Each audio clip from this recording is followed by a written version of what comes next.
ಪರಲೋಕದವುಗಳ ಕಡೆಗೆ ನೋಡುವಂತೆ ನಿಮ್ಮ ಆತ್ಮವನ್ನು ವಾಕ್ಯದಲ್ಲಿ ಬಲಪಡಿಸುವ ಅನುದಿನದ ಧ್ಯಾನ. ಇಂದಿನ ಧ್ಯಾನದ ಶೀರ್ಷಿಕೆ ನಿಜವಾದ ಕ್ರೈಸ್ತತ್ವ.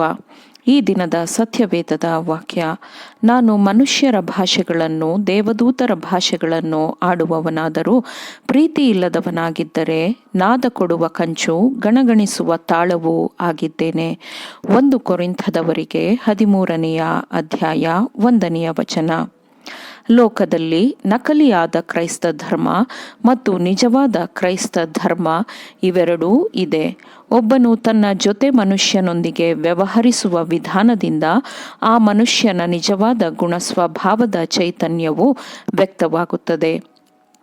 ಅವನು ಕ್ರಿಸ್ತನ ಗುಣಸ್ವಭಾವವನ್ನು ತನ್ನ ಆತ್ಮ ಮತ್ತು ಕ್ರಿಯೆಯ ಮೂಲಕ ತೋರಿಸುತ್ತಾನೆಯೋ ಇಲ್ಲವೇ ಈ ಲೋಕದ ಜನರಿಗೆ ಸೇರಿದ ಸ್ವಭಾವದ ಸ್ವಾರ್ಥ ಲಕ್ಷಣಗಳನ್ನೇ ಪ್ರಕಟಿಸುತ್ತಾನೆಯೋ ಎಂಬ ಪ್ರಶ್ನೆಯನ್ನು ನಾವು ಕೇಳಬಹುದು. ನಮ್ಮ ವೃತ್ತಿಗೆ ದೇವರ ಮುಂದೆ ಯಾವ ಬೆಲೆಯೂ ಇಲ್ಲ. ನಿತ್ಯಕ್ಕೂ ತಡವಾಗುವ ಮೊದಲು ತಪ್ಪುಗಳನ್ನು ಸರಿಪಡಿಸಿಕೊಳ್ಳಬೇಕೆಂದು ನಾನು ಏನಾಗಿದ್ದೇನೆ ಎಂದು ಪ್ರತಿಯೊಬ್ಬನೂ ಕೇಳಿಕೊಳ್ಳಲಿ. ಮೇಲಿರುವ ದೇವರ ರಾಜಮನೆತನದಲ್ಲಿ ಒಬ್ಬರಾಗುವಂತಹ ಗುಣಸ್ವಭಾವಗಳನ್ನು ನಾವು ರೂಪಿಸಿಕೊಳ್ಳುತ್ತೇವೆಯೋ ಎಂಬುದು ನಮ್ಮ ಮೇಲೆ ಅವಲಂಬಿತವಾಗಿದೆ. ನಾವು ಕ್ರಿಸ್ತನಂತೆ ಆಗಬೇಕಾದರೆ ನಾವು ಕ್ರಿಸ್ತನ ಗುಣಸ್ವಭಾವವನ್ನು ಅಧ್ಯಯನ ಮಾಡಬೇಕು. ನಾವು ನಮ್ಮನ್ನು ಸೂಕ್ಷ್ಮವಾಗಿ ಪರೀಕ್ಷಿಸಿಕೊಳ್ಳಬೇಕು. ಮತ್ತು ಇದು ಕ್ರೈಸ್ತೀಯ ಮಾರ್ಗವೋ? ಕ್ರಿಸ್ತನು ಈ ರೀತಿಯ ಕ್ರಮವನ್ನು ಅನುಸರಿಸುತ್ತಾನೋ? ನಾನು ಯಾರೊಂದಿಗೆ ಸಂಬಂಧ ಹೊಂದಿದ್ದೇನೋ ಅವರ ಮನಸ್ಸಿನಲ್ಲಿ ನಾನು ಯಾವ ರೀತಿಯ ಪ್ರಭಾವವನ್ನು ಬೀರುತ್ತೇನೆ? ನಾನು ವ್ಯವಹರಿಸುವ ಯಾರೊಂದಿಗಾದರೂ ಅವರ ನಂಬಿಕೆಯನ್ನು ದುರ್ಬಲಗೊಳಿಸುವಂತೆಯೂ ಮತ್ತು ನಾನು ಪ್ರತಿಪಾದಿಸುವ ಕ್ರೈಸ್ತೀಯ ಧರ್ಮದ ಬಗ್ಗೆ ಅವರು ಹಗುರವಾಗಿ ಯೋಚಿಸುವಂತೆಯೂ ನನ್ನ ನಡವಳಿಕೆ ಇರಬೇಕೋ? ನಾನು ಕ್ರಿಸ್ತನ ರಕ್ತದ ಖರೀದಿಯ ಬಗ್ಗೆ ಅಸಭ್ಯವಾಗಿ, ಕ್ರಿಸ್ತನ ವಿರೋಧಿಯಾಗಿ ಕರುಣೆಯಿಲ್ಲದವನಾಗಿರಬೇಕೋ ಎಂದು ನಾವು ವಿಚಾರ ಮಾಡಿಕೊಳ್ಳಬೇಕು. ನಮ್ಮ ಸಭೆಗಳ ಸಹೋದರರಿಗೆ ನಾನು ಎಚ್ಚರಿಕೆಯ ಮಾತುಗಳನ್ನು ಹೇಳುತ್ತೇನೆ. ಯಾಕೆಂದರೆ ತನ್ನ ಒಡೆಯನು ಕೊಟ್ಟ ತಲಾಂತನ್ನು ಭೂಮಿಯಲ್ಲಿ ಹೂತಿಟ್ಟ ಸೋಮಾರಿ ಸೇವಕನ ಪಾತ್ರವನ್ನು ಅನೇಕರು ನಿರ್ವಹಿಸುತ್ತಿದ್ದಾರೆ ಎಂದು ನಾನು ಭಯಪಡುತ್ತೇನೆ. ಅವನ ಪಾಪವು ನಿರ್ಲಕ್ಷ್ಯದ ಪಾಪವಾಗಿತ್ತು ಮತ್ತು ತನ್ನ ಜವಾಬ್ದಾರಿಗೆ ಒಪ್ಪಿಸಿದ್ದ ಜ್ಞಾನದ ದೊಡ್ಡ ನಿಧಿಯನ್ನು ವೃದ್ಧಿಸಲು ವಿಫಲವಾದ ಪಾಪವಾಗಿತ್ತು.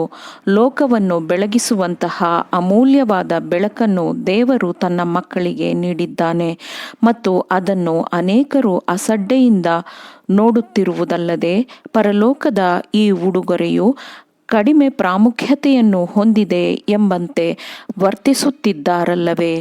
ನಾವು ಎದುರು ನೋಡುತ್ತಿರುವ ಕಷ್ಟದ ಸಮಯಗಳಲ್ಲಿ ಅನುಕೂಲವನ್ನೇ ಬಯಸುವ ಶಿಷ್ಯರು ದೇವರ ಕರೆಗೆ ಉತ್ತರಿಸುವುದಿಲ್ಲ, ಓಗೊಡುವುದಿಲ್ಲ.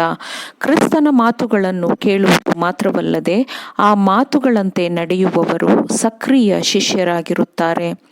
ಜಾಗ್ರತೆ ಬೇಕಾದಲ್ಲಿ ಆಲಸ್ಯವಾಗಿರದೆ ಆಸಕ್ತ ಚಿತ್ತರಾಗಿದ್ದು ಕರ್ತನ ಸೇವೆ ಮಾಡುವವರಾಗಿರ್ರಿ ಎಂದು ವಾಕ್ಯವು ಹೇಳುತ್ತದೆ.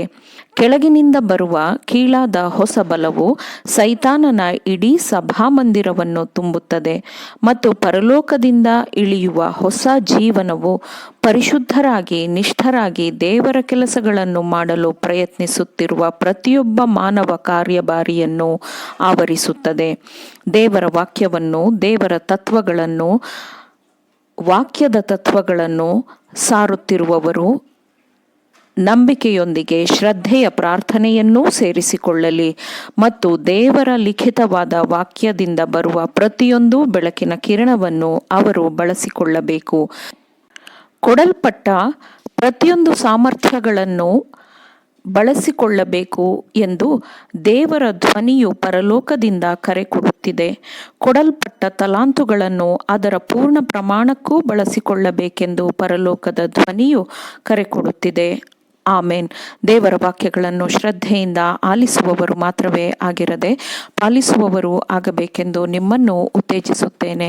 ಪರಿಶುದ್ಧಾತ್ಮನ ಸಹಾಯದಿಂದ ಆಲಿಸಿದ ನಿಮ್ಮೆಲ್ಲರಿಗೂ ಧನ್ಯವಾದಗಳು.